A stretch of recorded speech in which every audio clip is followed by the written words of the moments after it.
Om Swastiastu, Assalamualaikum warahmatullahi wabarakatuh, salam sejahtera dan salam sehat untuk kita semuanya. Mohon izin dokter, perkenalkan kami dari SGDA 10. Di sini kami izin untuk mempresentasikan hasil studi proyek kami yang berjudul herpes zoster pada pasien HIV. Berikut adalah nama-nama dari anggota SGDA 10 beserta dengan NIM masing-masing dari mahasiswa. Baiklah, mohon izin dokter, kami mulai dari bab 1 yakni pendahuluan. Kepada teman-teman yang bertugas, saya persilahkan. Baik, yang pertama adalah latar belakang. Sebelumnya perkenalkan, saya Denisa Putri dan NIM akhir 149. Adapun latar belakang dari penulisan student project ini berupa herpes zoster adalah manifestasi klinis yang diakibatkan oleh aktivasi virus varicella zoster. Insidensi herpes zoster di populasi umum berkisar antara 15 hingga 33% per tahunnya, dengan puncak kejadian pada usia 50 hingga 80 tahun. Insidensi herpes zoster cenderung meningkat seiring bertambahnya usia dan juga dipengaruhi oleh kondisi-kondisi tertentu yang dapat melemahkan imunitas seluler. Herpes zoster dapat menjadi parah hingga memerlukan perawatan inap dan dalam beberapa kasus dapat menyebabkan komplikasi yang serius. Infeksi virus imunodefisiensi manusia atau HIV adalah faktor risiko untuk pengembangan herpes zoster dan juga komplikasinya. Individu yang terinfeksi HIV memiliki risiko 3 hingga 20 kali lebih tinggi untuk mengalami herpes zoster dibandingkan dengan mereka yang seronegatif HIV. Risiko infeksi herpes zoster dapat meningkat terutama pada pasien dengan viral load tinggi dan jumlah sel CD4 yang rendah, yang membuat mereka lebih rentan terhadap gejala yang lebih parah. Manifestasi klinis herpes zoster pada pasien HIV cenderung lebih rumit dan serius dibandingkan dengan individu yang memiliki sistem imun yang sehat. Ruam khasnya dapat disertai nyeri neuropatik yang hebat, dan pasien berisiko lebih tinggi mengalami komplikasi seperti neuralgia pasca herpes. Komplikasi ini dapat berdampak signifikan pada kualitas hidup dan kesehatan secara keseluruhan. Pengobatan herpes zoster pada pasien HIV meliputi penggunaan obat antiviral seperti acyclovir, valacyclovir, dan atau famiciclovir disertai pemantauan yang cermat terhadap kondisi imun pasien. Vaksinasi herpes zoster juga bisa dipertimbangkan bagi pasien dengan jumlah sel CD4 yang memadai, meskipun efektivitasnya mungkin berbeda dari populasi umum. Diperlukan pendekatan yang menyeluruh untuk mengelola infeksi ini dengan efektif dan mengurangi dampaknya terhadap kesehatan pasien. Baik, saya izin melanjutkan untuk rumusan masalah dari student project ini. Berdasarkan latar belakang yang sudah dipaparkan sebelumnya, adapun rumusan masalah yang dapat disusun adalah berupa apakah pengertian dari herpes zoster pada pasien HIV, bagaimana epidemiologi, etiologi, manifestasi klinis, faktor resiko, tata cara penegakan diagnosis, diagnosis banding, tata laksana, prognosis, dan juga pencegahan dari herpes zoster pada pasien HIV. Kemudian untuk tujuan tulisan dari student project ini yaitu untuk mengetahui pengertian, epidemiologi, etiologi, manifestasi klinis, faktor risiko, tata cara penegakan diagnosis, diagnosis banding, tata laksana, prognosis, dan juga pencegahan dari herpes zoster pada pasien HIV. Adapun manfaat dari penulisan student project ini terbagi dalam dua manfaat, yaitu manfaat akademis dan juga manfaat praktis. Untuk manfaat akademisnya adalah untuk dapat menggambarkan dan memberikan pemahaman mengenai herpes zoster pada pasien HIV. Lalu yang kedua adalah dapat membuka dan menambah wawasan penulis dan pembaca mengenai ilmu penyakit dalam yang berkaitan dengan topik karya tulis ini. Dan yang ketiga adalah dapat menjadi referensi dan masukan untuk karya tulis berikutnya. Kemudian untuk manfaat praktisnya, yang pertama dapat menjadi rujukan bagi sejawat dan masyarakat mengenai herpes zoster pada pasien HIV dan dapat meningkatkan kesadaran masyarakat dalam hal mencegah berbagai macam penyakit, salah satunya herpes zoster pada pasien HIV. Baik, karena seluruh rangkaian bab 1 telah kita bahas, selanjutnya adalah kita akan membahas mengenai bab 2 yakni tinjauan pustaka. Kepada teman-teman yang bertugas, saya persilahkan. Perkenalkan, nama saya Kumayu Trenda Putri Hilantari dengan 3 digit NIM terakhir 068. Herpes zoster merupakan suatu penyakit yang diakibatkan oleh adanya reaktivasi daripada virus varicella zoster, yang mana keadaan ini biasanya terjadi beberapa tahun setelah infeksi primer dengan virus varicella zoster pada masa anak-anak. Reaktivasi virus varicella zoster ini biasanya diakibatkan oleh beberapa faktor seperti usia lanjut, radioterapi, keadaan imunosupresi, dan juga sebagainya. Nah, reaktivasi infeksi ini dapat bermanifestasi sebagai ruam yang menyebabkan munculnya rasa sakit disertai lepuh yang melibatkan daripada dermatom tertentu. Infeksi herpes zoster pada pasien yang mengalami gangguan imunitas biasanya terjadi lebih sering dan juga lebih parah dibanding dengan individu imunokompeten. Meski memiliki presentasi klinis yang serupa, namun pada pasien dengan imunitas rendah dapat menyebabkan manifestasi klinis yang berlebihan. Perkenalkan, nama saya Ngurah Arya Mahadipaka dengan 3 digit terakhir 043. Di sini saya ingin menjelaskan terkait prevalensi atau epidemiologi dari herpes zoster pada pasien HIV. Prevalensi herpes zoster pada pasien HIV lebih tinggi dibandingkan populasi umum. Di Amerika Serikat, insiden pada pasien HIV tanpa ART adalah 29-51 kasus per 1.000 orang per tahun. Meski ART menurunkannya, tetap 6-10 kali lebih tinggi dari populasi umum. Di Prancis, insidensi menurun dari 29,55 menjadi 2,6 per 1000 orang tahun sejak era ART, tetapi masih 3 kali lipat lebih tinggi pada populasi HIV dibanding non-HIV. Nah, sedangkan di Indonesia, data spesifiknya masih terbatas, tetapi tren global dan regional menunjukkan prevalensi yang lebih tinggi pada pasien HIV. Sekian dari saya, terima kasih. Baik, mohon izin dokter, perkenalkan nama saya Faruk Gani Alamsyah dengan 3 digit berakhir 042. Di sini saya izin untuk melanjutkan presentasi mengenai etiologi dari herpes zoster. Jadi, herpes zoster pada pasien HIV terjadi akibat adanya reaktivitas virus varicella zoster atau VZV yang sebelumnya tidak aktif setelah infeksi cacar air. Nah, penurunan sel T CD4 yang signifikan terutama di bawah 200 sel per milimeter kubik menjadi faktor utama yang memicu reaktivasi ini. Nah, membuat pasien HIV lebih rentan terhadap infeksi herpes zoster yang lebih parah dibandingkan dari populasi umum yang biasanya. Gejala sering mencakup lesi yang luas dan keterlibatan beberapa dermatom. Dengan potensi penyebaran ke organ internal, resiko komplikasi serius termasuk infeksi pada sistem saraf pusat meningkat terutama pada pasien dengan tingkat viremia yang tinggi seperti pasien HIV. Mungkin sekian akan dilakukan oleh teman saya. Terima kasih. Baik, perkenalkan saya Karini Samusa Dewi dengan 3 digit terakhir 072. Di sini izin menjelaskan terkait manifestasi klinis dari herpes zoster pada pasien HIV. Di mana herpes zoster pada pasien SIV ini cenderung lebih parah dan berisiko tinggi menimbulkan komplikasi dibandingkan individu dengan sistem imun yang normal. Nah, gejala awal dapat berupa demam ringan, malaise, nyeri atau kesamutan, dan pada area yang nantinya muncul lesi. Nah, ruang vesikel berisi cairan kemudian muncul mengikuti dermatom yang terinfeksi. Pada kasus berat, vesikel dapat berkembang menjadi ulkus atau lesi yang menyebar luas. Komplikasi serius seperti neuralgia pasca herpes dan penyebaran infeksi ke organ lain lebih umum pada pasien SIV, terutama jika CD4 yang rendah, dan di mana yang beresiko menyebabkan radang otak atau pneumonia. Terapi dengan antivirus seperti acyclovir, vanciclovir, dan valciclovir diberikan untuk mengurangi gejala dan mencegah komplikasi.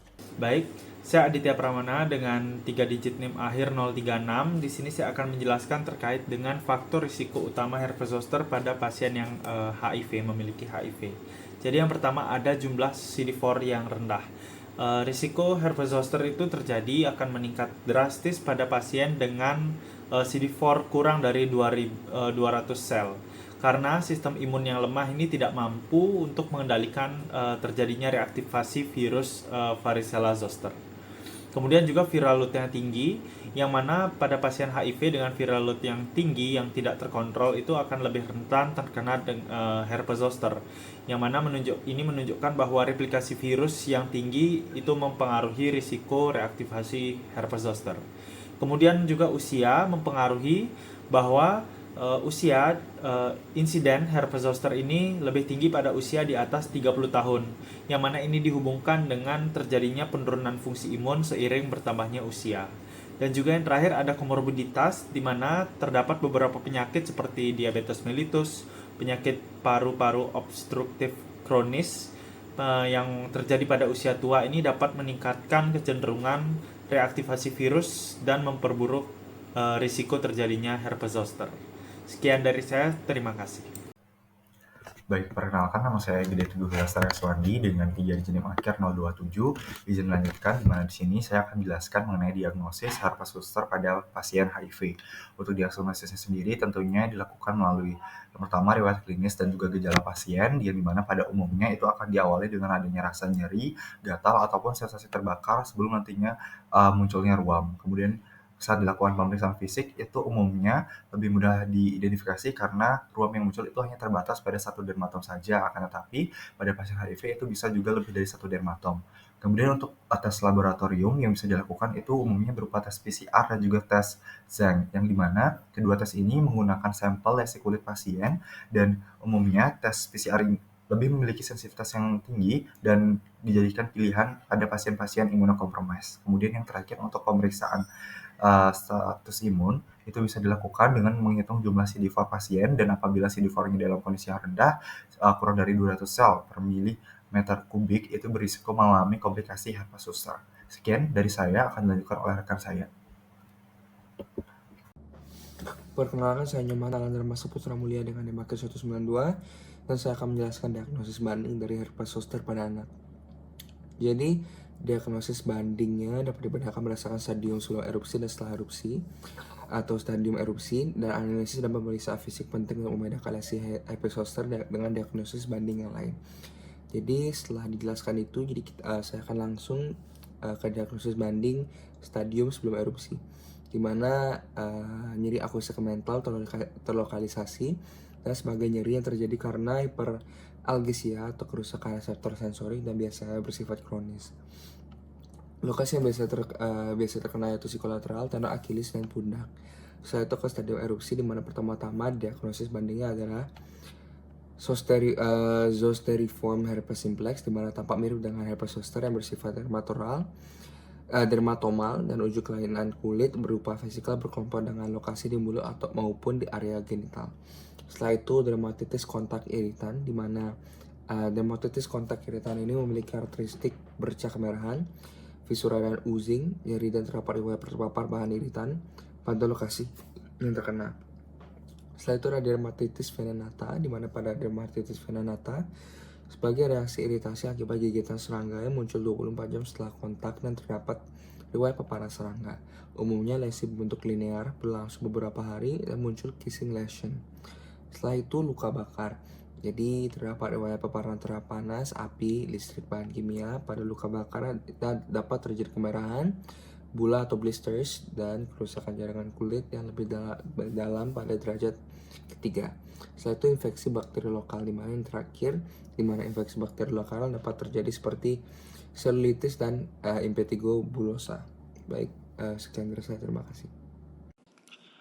Baik, perkenalkan nama saya Gede pada tahap pertama dengan 3 digit NIM akhir 155. Jadi di sini saya akan menjelaskan mengenai pengobatan. Jadi pengobatan yang diberikan itu adalah memberikan acyclovir 400 mg 2 kali sehari pada pasien dengan koinfeksi HSV, HSV 2 dan HIV dapat menurunkan progresivitas HIV hingga 25%.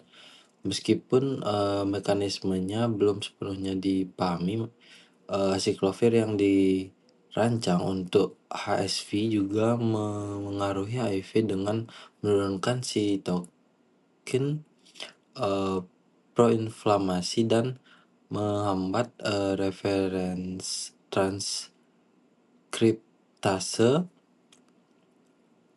HIV-1. Studi di Kenya menunjukkan bahwa valacyclovir 1,5 gram 2 kali sehari secara signifikan menurunkan viral load HIV. Meta-analisis juga mengkonfirmasi bahwa terapi supresif HSV mampu menurunkan viral load HIV sebesar 0,25 sampai 0,53 log 10 per mili, terutama pada pasien yang belum menjalani ART. Untuk valacyclovir 1000 mg 2 kali sehari lebih efektif daripada acyclovir standar, menurunkan viral load hingga 0,27 log 10 per mili dan memberikan manfaat klinis dalam mengurangi risiko progresi ke AIDS atau kematian. Mungkin sekian dari saya, terima kasih. Perkenalkan, saya Ayanur Farika dengan 3 digit NIM T144 akan menjelaskan pada bagian prognosis. Yang pertama ada tingkat imunodefisiensi. Pasien HIV dengan jumlah sel CD4 yang rendah berisiko lebih tinggi mengalami bentuk herpes zoster yang lebih parah, termasuk lebih banyak lesi dan gejala yang lebih berat. Yang kedua, komplikasi. Pasien HIV memiliki risiko lebih tinggi untuk mengalami komplikasi seperti neuralgia pasca-herpetik yang dapat sangat mengganggu kualitas hidup pasien. Selanjutnya yang ketiga, penyembuhan. Waktu penyembuhan kesembuhan dari lesi herpes zoster pada pasien HIV cenderung lebih lama dibandingkan dengan individu yang sehat. Yang keempat ada rekurensi. Pasien HIV mungkin mengalami rekurensi herpes zoster yang lebih sering dibandingkan dengan populasi umum, terutama jika sistem imun mereka tidak stabil. Dan yang terakhir, yang kelima, pengobatan dan respon. Pengobatan antiviral dapat membantu, tetapi efektivitasnya mungkin terbatas pada pasien dengan imunodefisiensi yang berat. Sekian dari saya, terima kasih. Baik, terima kasih atas kesempatannya. Sebelumnya perkenalkan, nama saya Muhammad Lukman dengan izin Makia 227. Izin untuk menjelaskan pada bagian pencegahan untuk vaksinasi. Di sini kita menggunakan vaksin rekombinan subunit seperti Shingrix yang aman bagi pasien dengan sistem kekebalan tubuh lemah. Lalu disarankan juga untuk pasien dengan jumlah sel CD4 di atas 200 sel per milimeter kubik. Nah, ada terapi antiretroviral atau ART. Di sini konsistensi dan efektivitas ART sangat penting dalam mengendalikan HIV. Antiretroviral ini membantu meningkatkan jumlah CD4 plus dan menekan replikasi virus, sehingga mengurangi resiko infeksi dan komplikasi imunodefisiensi seperti herpes zoster. Lalu lakukan pemantauan imunitas seperti pengecekan rutin jumlah CD4 plus dan viral load untuk memantau kondisi imunitas pasien. Lalu apabila terjadi penurunan signifikan pada CD4, dokter dapat mempertimbangkan langkah pencegahan tambahan atau lebih cermat memantau gejala. Untuk edukasi pasien, di sini kita juga harus lakukan edukasi pasien dengan cara menginformasikan pasien mengenai tanda dan gejala awal herpes zoster, seperti munculnya ruam, lalu mendorong pasien untuk segera mencari pengobatan jika gejala awal muncul, karena terapi antivirus seperti acyclovir atau valacyclovir lebih efektif bila diberikan dalam 72 jam pertama. Lalu tekankan juga gaya hidup yang sehat terhadap pasien dan lakukan beberapa langkah pencegahan yang komprehensif. Mungkin sekian dari penjelasan saya mengenai pencegahan, bisa dilanjutkan oleh teman saya. Terima kasih. Baiklah, karena bab 1 dan bab 2 telah selesai kita bahas, selanjutnya kita akan mempresentasikan mengenai bab 3, yakni penutupan. Kepada teman-teman yang bertugas, saya persilahkan.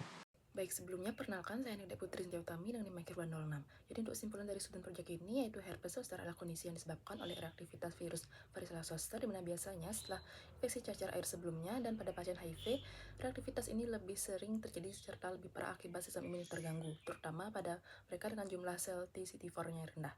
Epidemiologi menunjukkan bahwa insiden herpes zoster pada pasien HIV jauh lebih tinggi dibandingkan populasi umum dengan prevalensi yang bervariasi di berbagai negara. Penyebab utama terkait dengan penurunan imunitas akibat infeksi HIV memungkinkan virus untuk aktif kembali dan menyebabkan gejala yang lebih berat, seperti ruam vesikuler yang menyakitkan yang sering melibatkan beberapa dermatom. Faktor risiko meliputi jumlah CD4, viral load, usia, dan komorbiditas. Diagnosis ditegakkan melalui riwayat klinis, pemeriksaan fisik, dan tes laboratorium seperti PCR untuk mendeteksi VCZ. Pelaksana melibatkan terapi antivirus seperti acyclovir, valacyclovir, dan famiclovir, yang paling efektif jika diberikan dalam 72 jam setelah munculnya ruam, serta manajemen nyeri yang penting untuk mengingat pasien sering mengalami nyeri neuropatik yang lebih parah. Prognosis bergantung pada status imun pasien, dimana dengan risiko komplikasi yang lebih tinggi seperti neuralgia pasca herpes. Pencegahan dapat dilakukan melalui vaksinasi dan penggunaan profilaksis antiviral yang terbukti mengurangi risiko reaktivitas serta mengontrol viral HIV. Sehingga pendekatan multidisipliner diperlukan untuk menangani herpes zoster pada pasien HIV secara efektif dan meningkatkan kualitas hidup mereka. Sekian dari saya, terima kasih. Sebagai penutup, kami ucapkan terima kasih atas kesempatan dan perhatian yang telah diberikan oleh dokter sekalian dalam presentasi kami. Kami berharap materi yang kami sajikan dapat memberikan pemahaman yang lebih mendalam bagi kami maupun halayak mengenai herpes zoster pada pasien HIV. Kami terbuka untuk menerima setiap masukan dari dokter sekalian agar dapat menyempurnakan pemahaman kami dan penulisan kami ini. Mungkin sekian dari kami dan terima kasih.